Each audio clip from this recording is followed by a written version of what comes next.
नमस्कार। शिक्षण कौशल में देखिए आज हम एक नया चैप्टर प्रारंभ कर रहे हैं, समावेशी शिक्षा। तो देखिए इससे पहले जो है आपके 4 चैप्टर समाप्त हो गए हैं। आज आपके जो है देखिए 5वां चैप्टर जो हम प्रारंभ कर रहे हैं समावेशी शिक्षा। और समावेशी शिक्षा से आपका आज के पहला क्वेश्चन सिलेक्ट है कि समावेशी शिक्षा से क्या तात्पर्य है। तो सबसे पहले तो जानना यही जरूरी है कि समावेशी शिक्षा होता क्या है। तो देखिए जैसे कि आप शब्द से पकड़ पा रहे हैं, तो समावेशी शिक्षा का अर्थ केवल संकुचित नहीं है। समावेशी शिक्षा में बहुत सारी चीज़ें भी आगे आपको बताया जाएगा, लेकिन एक लाइन में इसको यहाँ यदि आप समझेंगे तो देखिए जो समावेशी शिक्षा है क्या है कि जैसे मानसिक और शारीरिक रूप से जो बच्चे क्षतिग्रस्त होते हैं, जो बच्चे कमज़ोर होते हैं, उनको जो है क्या है सामान्य कक्षा के साथ, जो आपका जनरली कक्षा है सामान्य कक्षा के साथ उनको जो है जो शिक्षा देने पर जो है क्या होता है जोर देता है। समावेशी शिक्षा का ये तात्पर्य है कि सबको एक साथ लेकर के चलना, सबका एक साथ लेकर के चलना। माने जो बच्चा कमज़ोर है उसको मतलब सामान्य बच्चों के साथ, जो बच्चे मतलब ठीक ठाक है उसके साथ एक साथ लेकर के चलने की जो व्यवस्था है वही आपका क्या कहलाता है, समावेशी शिक्षा कहलाता है। अब देखिए नीचे एक परिभाषा दिया हुआ है, इससे जो है आपका और भी क्लियर हो जाएगा। देखिए इसमें कहा गया है कि समावेशी शिक्षा से अभिप्राय उन मूल्यों, सिद्धांतों और प्रथाओं के समूह से है जो सभी विद्यार्थियों को, चाहे वह विशिष्ट है अथवा नहीं है, ठीक, प्रभावकारी और सार्थक शिक्षा देने पर बल देते हैं। यह कथन किसके द्वारा दिया गया है? तो देखिए जो यह कथन दिया गया है एक आपके जो है माइकल एफ जो है, एक जो कथन दिया गया है आपके माइकल एफ जियान ग्रेको, माइकल एफ जो है जियान आपके जो है ग्रेको के द्वारा जो है यह बात जो है बताया गया है, जो है समावेशी शिक्षा की परिभाषा के बारे में डिस्कस किए हैं माइकल एफ जियान ग्रेको, ठीक। तो यहाँ से आपको समावेशी शिक्षा के बारे में समझ में आ गया होगा, लेकिन समावेशी शिक्षा में बहुत आगे चीज़ पढ़ना है। अब नेक्स्ट क्वेश्चन को देखते हैं कि विशिष्ट आवश्यकता वाले बच्चों की अवधारणा को समझाइए। अब देखिए समावेशी शिक्षा में एक आता है आपके जो है विशिष्ट आवश्यकता। तो यहाँ पर देखिए विशिष्ट से मतलब देखिए कभी कभी जो है कन्फ्यूजन पैदा करता है।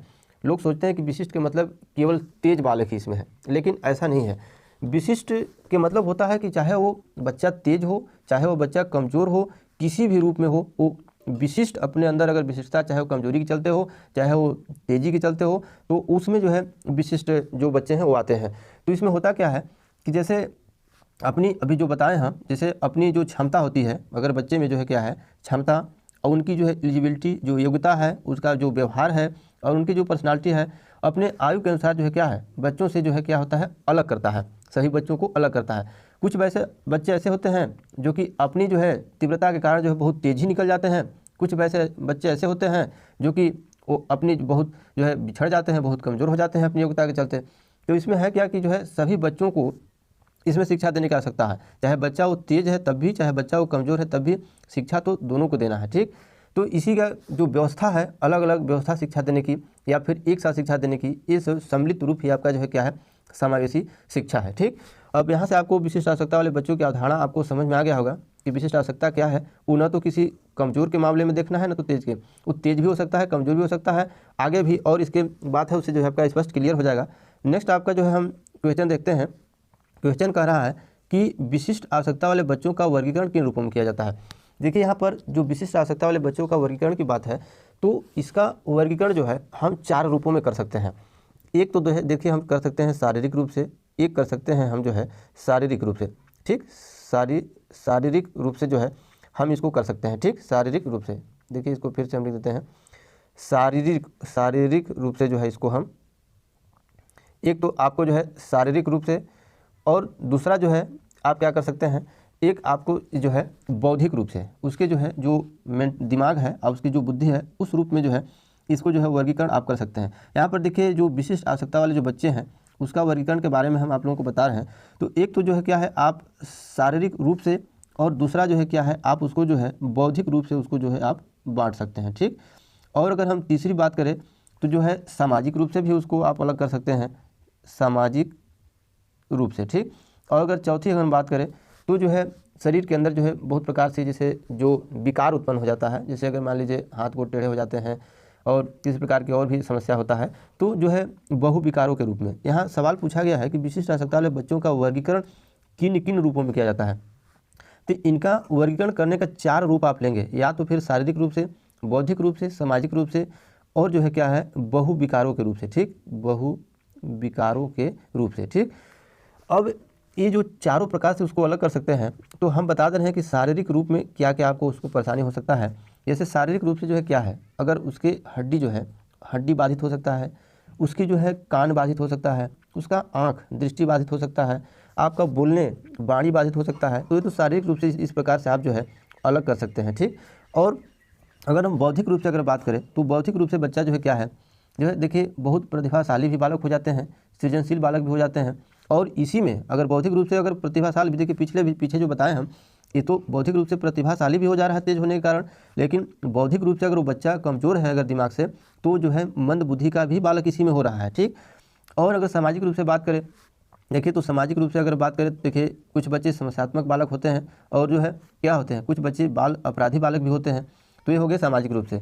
और अगर बहुविकारों की अगर हम बात करें तो बहुविकारों में जो है क्या है, जैसे विकलांगता है, विशेष प्रकार की जो आपका दिव्यांगता और स्वलीनता, और जो है क्या है आपका गामक बाधित बालक। तो इस तरह से जो है क्या है, आप विशिष्ट आवश्यकता वाले बच्चों का जो क्लासिफिकेशन है, वर्गीकरण है, इन 4 रूपों से आप उसको आसानी से कर सकते हैं। ठीक, अब इतने करने के बाद अब आगे के जो आपके जो सवाल उठाए हैं, तो आपके एक टॉपिक यहाँ से प्रारंभ होता है, और टॉपिक आपका देखिए है यहाँ पर दिया हुआ, विशिष्ट पृष्ठभूमियों के लिए अधिगमकर्ताओं, जो अधिगम करता है उसकी पहचान। तो जो है उसको पहचान के लिए आपको पहले तो वर्गीकरण करेंगे, वर्गीकरण करने के बाद आप उसको, जैसे कुछ जो आपके हैं, जैसे मान लीजिए यहाँ से पहला ही स्टार्ट हो रहा है पिछड़े बालक, फिर इसमें जो है आगे फिर आपका मानसिक रूप से मंदित बालक, ये सारे अभी जो है इसमें टॉपिक आएंगे। तो यहाँ से पहला आपका टॉपिक है पिछड़े बालक। अब यहाँ पर एक जो है दिया हुआ है आपका डिफिनेशन, कहा गया है कि पिछड़ा बालक वह है जो अपने अध्ययन काल में अपनी कक्षा से नीचे की कक्षा का कार्य करने में असमर्थ रहता है, जो उसकी आयु के अन्य बालक आसानी से कर पाते हैं। तो पिछड़े बालक की यह परिभाषा जो है किसके द्वारा दिया गया है, देखिए यह परिभाषा जो है दिया गया है आपके सिरिल बर्ट के द्वारा। यह परिभाषा दिया गया है सिरिल बर्ट के द्वारा, यह परिभाषा दिया गया है आपके सिरिल बर्ट के द्वारा। ठीक, अब देखते हैं एक क्वेश्चन और नीचे इसी से आपका डिफिनेशन से संबंधित है पिछड़ा बालक के। तो इसमें क्या कहा जा रहा है कि पिछड़ा बालक शब्द का प्रयोग सामान्यतः उन बालकों के लिए किया जाता है जिनकी शैक्षणिक उपलब्धि उनकी स्वाभाविक योग्यताओं के स्तर से कम होती है। बस दोनों का भाव एक ही है, इससे पीछे जो डिफिनेशन बताया गया, और इसका भी भाव वही है पिछड़ा बालक की। तब लेकिन अलग अलग जो है आपके लोग इसको दिए हैं। तो पिछड़े बालक की यह परिभाषा किसके द्वारा दिया गया है, तो यह परिभाषा जो है दिया गया है बर्टन हॉल के द्वारा। यह जो है परिभाषा दिया गया है आपके बर्टन हॉल के द्वारा, बर्टन हॉल के द्वारा यह परिभाषा दिया गया है। ठीक, नेक्स्ट आपका क्वेश्चन है कि जो पिछड़े बालक के आखिर पिछड़ेपन के कितने प्रकार हैं। अगर जो पिछड़ा बालक है, पिछड़ा बालक के बारे में चर्चा चल रहा है, तो आखिर जो बालक पिछड़ापन हो रहा है तो पिछड़ेपन के कितने आपके उसके टाइप हैं। तो देखिए पिछड़ने के जो टाइप है, उसके जो प्रकार हैं, उसके 2 प्रकार हैं। एक तो सामान्य रूप से पिछड़ापन, एक तो जनरली जो होता है सामान्य रूप से पिछड़ापन, और एक होता है उस जो है विशिष्ट रूप से जो है आपका पिछड़ापन। ठीक, तो अभी जो नेक्स्ट सवाल है आपका विशिष्ट रूप से 168 नंबर का क्वेश्चन, उसमें आपका इसका क्लियर हो जाएगा। और सामान्य रूप से यहाँ पर हम आपको बता दे रहे हैं कि जैसे जो बालक पाठ्यक्रम के प्रत्येक विषय में सामान्य बालकों से पिछड़े होते हैं, जैसे अगर मान लीजिए अगर बच्चों को स्कूल में अगर पाठ्यक्रम के हिसाब से पढ़ाया जा रहा है, वो जो है नहीं समझ रहा है, नहीं पढ़ पा रहा है जनरली रूप से, तो वो हो गया आपका सामान्य रूप से। ठीक, वो पाठ्यक्रम के हिसाब से, यहाँ पर यही ध्यान रखना है दोनों में कि जनरली सामान्य रूप से वो पाठ्यक्रम के हिसाब से जो है वो पिछड़ा है, वो नहीं समझ पा रहा है। लेकिन जो विशिष्ट प्रकार के जो पिछड़ापन है, उसमें थोड़ी सी आगे और कुछ समझने की ज़रूरत है। तो आगे के जो सवाल उठाएंगे, सवाल में आपका जो है जो विशिष्ट प्रकार के पिछड़ापन है वो क्लियर आपका हो जाएगा। तो नेक्स्ट सवाल आपसे पूछा जा रहा है कि विशिष्ट पिछड़ापन के विभिन्न मनोवैज्ञानिकों के अनुसार पिछड़ने का आधार क्या है। देखिए इसके आधार जो है आपके 4 हैं। इसके जो है पिछड़ने का आधार जो है कितने हैं, 4 हैं। देखिए एक तो पहला जो आपका आधार है आपका क्या है, बुद्धि लब्धि है। आपका पहला आधार क्या है, बुद्धि लब्धि। बुद्धि लब्धि, जो कि बुद्धि लब्धि के बारे में जो है हम जो विज्ञान जो आपका बाल मनोविज्ञान है उसके बारे में जो चैप्टर चल रहा था, बाल विकास को प्रभावित करने वाले कारक, तो उसमें जो बुद्धि लब्धि को हम डिटेल रूप में पढ़ाए हैं। तो देखिए इसमें क्या है, एक तो बुद्धि लब्धि हो गया पिछड़ने का कारण, और दूसरा क्या है आपका, देखिए एक है आपका जो है एक बुद्धि लब्धि हो गया, और एक जो है आप उसी में समझ जाइए कि शैक्षिक लब्धि हो गया। ठीक, एक हो गया आपके शैक्षिक लब्धि। तो यहाँ पर आपको बुद्धि लब्धि निकालने का परिभाषा और शैक्षिक लब्धि निकालने का परिभाषा जो है आना चाहिए। तो जो बुद्धि लब्धि की जो परिभाषा जो निकालने का जो होता है मतलब सूत्र होता है, तो जो बुद्धि लब्धि बराबर होता है आपका क्या होता है, मानसिक आयु बटे वास्तविक आयु गुणित 100 होता है। ठीक, उसी प्रकार से थोड़ा सा डिफरेंस में जो है शैक्षिक लब्धि होता है। अभी आगे इसका जो है सवाल है वो क्लियर हो जाएगा, शैक्षिक लब्धि निकालने का सूत्र आपको बताएंगे। तो देखिए यहाँ से आप समझ रहे हैं कि 4 प्रकार के जो है आपका जो विशिष्ट पिछड़ापन के 4 आपके जो मतलब रीजन है उसके आधार है वो आपको हम बता रहे हैं। तो एक तो हो गया बुद्धि लब्धि, एक शैक्षिक लब्धि के आधार पर, और आपका जो है जो तीसरा है आपका वो क्या है कि जैसे शैक्षिक उपलब्धि। आपकी क्या है, अगर शैक्षिक उपलब्धि के आधार पर जो है शैक्षिक जो है उपलब्धि के आधार पर इसको जो है आप विशिष्ट पिछड़ापन के कैटेगरी में उसको आप रख सकते हैं, उपलब्धि। ठीक, और एक है आपका जो है चौथे नंबर का है जो कि वो सामान्य है, जो सांख्यिकी आधार पर पिछड़े बालक, वो क्या है आपके सांख्यिकी आधार पर। ठीक, सांख्यिकी आधार पर जो है ये है। ठीक, सांख्यिकी आधार पर। तो ये 4 प्रकार से जो है आपके क्या है, जो 168 नंबर क्वेश्चन है विशिष्ट पिछड़ापन। तो विशिष्ट पिछड़ापन के कितने आपके आधार हैं, एक बुद्धि लब्धि और एक शैक्षिक लब्धि, एक शैक्षिक उपलब्धि, एक सांख्यिकी आधार। ठीक, अब नेक्स्ट क्वेश्चन हम लेते हैं।